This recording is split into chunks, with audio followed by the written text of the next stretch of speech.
Bahujan Samaj party आने वाले 2027 में पंजाब की सबसे बड़ी राजनीतिक पार्टी बनेगी। साथियों, ये राजनीतिक पार्टी सबसे बड़ी बनाने वाली बात और बनाने के लिए निकल पड़े हैं डॉक्टर अवतार सिंह करीमपुरी। डॉक्टर अवतार सिंह करीमपुरी की मैं बात करूं तो ये पंजाब और चंडीगढ़ के प्रभारी हैं। दो राज्य के ये प्रभारी हैं और इनके ऐसा नहीं है कि केवल बातें कर रहे हैं, जो कि जमीनी स्तर पे देखा जाए तो वास्तव में बहुजन समाज पार्टी इन्हीं के अथक प्रयास से वहां पर अच्छा प्रदर्शन कर रही है। आपने निकाय चुनाव का रिजल्ट देख लिया पंजाब के, किस तरह से बहुजन समाज पार्टी ने अच्छा प्रदर्शन किया। भारतीय जनता पार्टी जो कई राज्य में जिसकी सरकार है उसको पीछे छोड़ दिया। बहुजन समाज पार्टी को आगे की ओर निकालने का काम डॉक्टर करीमपुरी कर रहे हैं। पंजाब में लगातार बैठक कर रहे हैं, पार्टी के लोगों के साथ जुड़ रहे हैं। जो बसपा का एक नई रणनीति इस समय बनी है, नाइट कैंपेनिंग की, जनसंपर्क की, महारैली की, लोगों के बीच जाकर जुड़ना, उनकी कमियों को जानना, वो सब पंजाब में लगातार चल रहा है। उसी प्रयास में पंजाब के लोग बहुजन समाज पार्टी में जितने भी कार्यकर्ता सदस्य जुड़े हैं लगातार प्रयास कर रहे हैं। आने वाले जो पंजाब में विधानसभा चुनाव होगा वहां भी बहुजन समाज पार्टी आम आदमी पार्टी जो वर्तमान में पंजाब में मजबूत है उसकी टक्कर देगी बहुजन समाज पार्टी। जिस तरह से कार्यकर्ता लगातार प्रयास में है और डॉक्टर करीमपुरी ने भरे मंच से कह भी दिया कि आने वाले 2027 में पंजाब में बहुजन समाज पार्टी सबसे बड़ी राजनीतिक पार्टी बनने वाली है और बनेगी। वहीं उत्तर प्रदेश की मैं बात करूं, उत्तर प्रदेश में स्वयं बसपा चीफ राष्ट्रीय अध्यक्षा मायावती जी प्रचार प्रसार कर रही है, रैलियां कर रही हैं, महारैलियां कर रही हैं। मायावती जी ने उत्तर प्रदेश में मायावती जी ने कहा, मैं पार्टी को ये भी भरोसा दिलाना चाहती हूं कि इस बार यूपी में 5वीं बार बीएसपी की सरकार बनने वाली है और बनेगी। आप लोग हमारा साथ दीजिए। मैं आप सभी के प्रयास के साथ साथ पार्टी के कार्यकर्ताओं के प्रयास के साथ साथ मैं भी उसमें शामिल रहूंगी, पूरी ताकत लगा दूंगी, कोई कमी नहीं छोड़ूंगी, क्योंकि 2027 में बसपा की उत्तर प्रदेश में 5वीं बार सरकार बनेगी। यानी कि 5वीं बार बहन कुमारी मायावती जी उत्तर प्रदेश के मुख्यमंत्री बनेंगे। बहन कुमारी मायावती जी ने कहा, क्योंकि मायावती जी ने ऐसा इसलिए कहा क्योंकि अक्सर आप देखते हैं कि बहुजन समाज पार्टी के रैलियों में मायावती जी ना जाकर के पार्टी के छोटे बड़े कार्यकर्ता जाते हैं। क्योंकि मायावती जी का अक्सर यह होता था कि चुनाव जीतने के बाद मायावती जी दिल्ली में नजर आती थी, वो किसी भी रैलियों में शामिल ही तक नहीं होती थी। लेकिन अब बहन कुमारी मायावती जी माननीय कांशीराम का जो नेतृत्व था, विचार था, जिसको लेकर पार्टी का निर्माण किए थे, उन सब पर चलना शुरू कर दी हैं। जिन पर चल करके शायद 4 बार उत्तर प्रदेश की मुख्यमंत्री रही, वही सब फिर पुनः बसपा के चीफ मायावती जी अपनाने लगी हैं। ये तो साथियों बसपा की बात थी उत्तर प्रदेश में। लेकिन विपक्ष में जिस तरह से 27 मिशन 2027 को लेकर तैयारियां हैं, मैं समाजवादी की बात करता हूं। समाजवादी पार्टी के अखिलेश यादव, राष्ट्रीय अध्यक्ष अखिलेश यादव, ये तो लगातार भारतीय जनता पार्टी जो वर्तमान में भारतीय जनता पार्टी है पूरी मजबूती के साथ खड़ी है, लोग उसको पसंद किए हैं, केंद्र तक सरकार है, उसी भारतीय जनता पार्टी को समाजवादी के अध्यक्ष अखिलेश यादव लगातार लतेड़ रहे हैं। भारतीय जनता पार्टी से सवाल कर रहे हैं, उनके योजनाओं पर अंगुली उठा रहे हैं, उनके सरकार में जो नीतियां हैं उन पर जो है सवाल खड़ा कर रहे हैं कि नीतियां बेकार हैं। जीरो टॉलरेंस की जो भाजपा सरकार कहती है कि हमारी नीति चलती है, जीरो टॉलरेंस बिल्कुल खराब है, जमीनी स्तर पर ये बिल्कुल काम नहीं करती है। आप स्क्रीन पे देखिए, ये पुलिस वाले हैं, पुलिस वाले के सामने हथियार का जखीरा है और बंदूक उठा रहे हैं, खोल रहे हैं।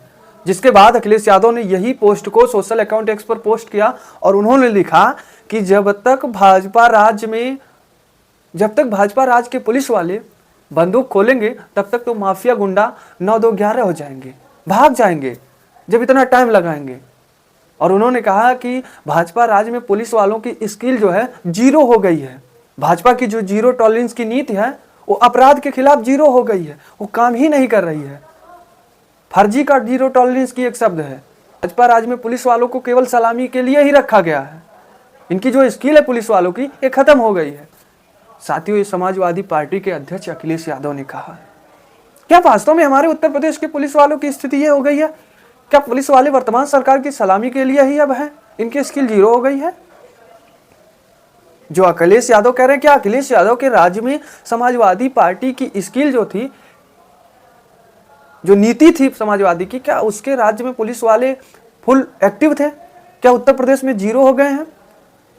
जो अखिलेश यादव आरोप लगा रहे हैं, क्या सत्य है? साथियों, ये तो राजनीतिक पार्टियां हैं, एक दूसरे पे आरोप प्रत्यारोप अगर नहीं लगाएंगे तो सत्ता की कुर्सी कैसे पाएंगे? लेकिन वहीं मैं बात करता हूं विपक्ष की, तो विपक्ष में उत्तर प्रदेश की बात करूं तो दो ही पार्टी मजबूती के साथ हैं जो सत्ता तक जा सकते हैं अकेले लड़कर चुनाव, समाजवादी पार्टी और बहुजन पार्टी।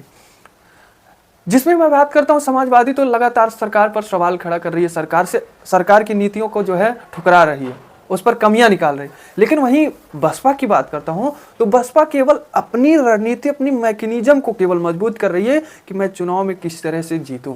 हाँ, उस पार्टी के छोटे छोटे कार्यकर्ता जरूर सवाल पर जो है जरूर सरकार से सवाल कर रहे हैं, सरकार की कमियों को जो है गलत बता रहे हैं, लेकिन जो पार्टी के बड़े बड़े लोग हैं वो सरकार की नीतियों को गलत नहीं बता रहे हैं। वर्तमान सरकार के समाजवादी के पोस्ट को देखिए, सोशल अकाउंट पे देखिए, नेताओं के बयान को देखिए, बसपा के नेताओं के बयान को देखिए, उनके सोशल अकाउंट पे देखिए, कहीं भी वर्तमान सरकार के खिलाफ पोस्ट नहीं की गई है।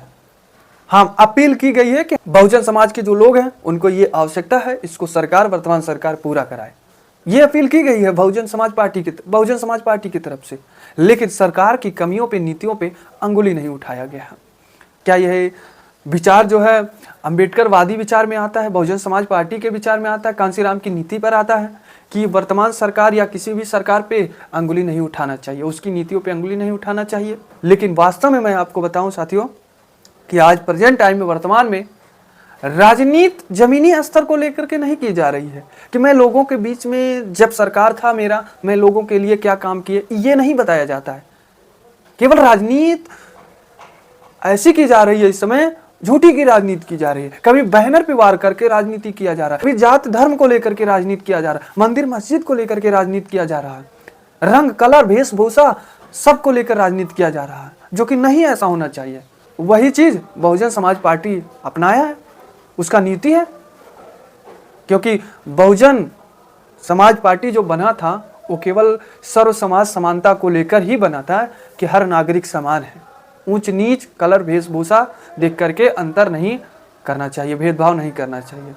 इस तरह की राजनीति की जा रही है आज, जो कि पहले मनमोहन सिंह, अटल, तमाम प्रधानमंत्री, मुख्यमंत्री उत्तर प्रदेश के शासनकाल में ऐसा राजनीति नहीं होता था।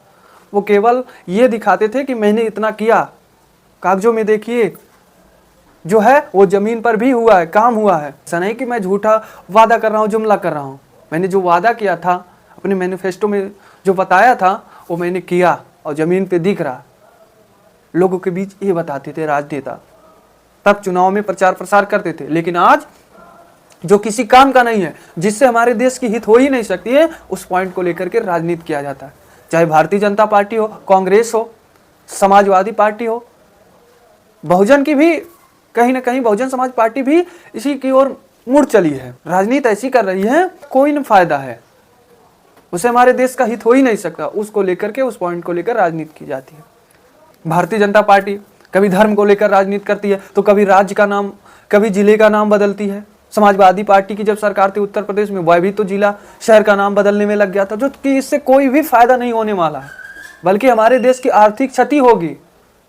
जिले का नाम बदलना, किसी शहर का नाम बदलने से हमारे देश की आर्थिक क्षति होती है, ना कि उससे कोई फायदा होगा, हम विश्व गुरु कहलाने लगेंगे इससे। ऐसा नहीं होता है। साथियों, यह थी आज की हमारी रिपोर्ट। इस पर आप क्या कहेंगे कमेंट में जरूर बताएं। और हाँ, आप अगर हमें यूट्यूब पे देख रहे हैं तो हमारे चैनल को जरूर सब्सक्राइब करें, या फिर हमें फेसबुक पे देख रहे हैं तो हमारे पेज को जरूर फॉलो करें। तो दीजिए ब्रिजेश गुप्ता को इजाजत, मिलते हैं नई मुलाकात नई वीडियो के साथ।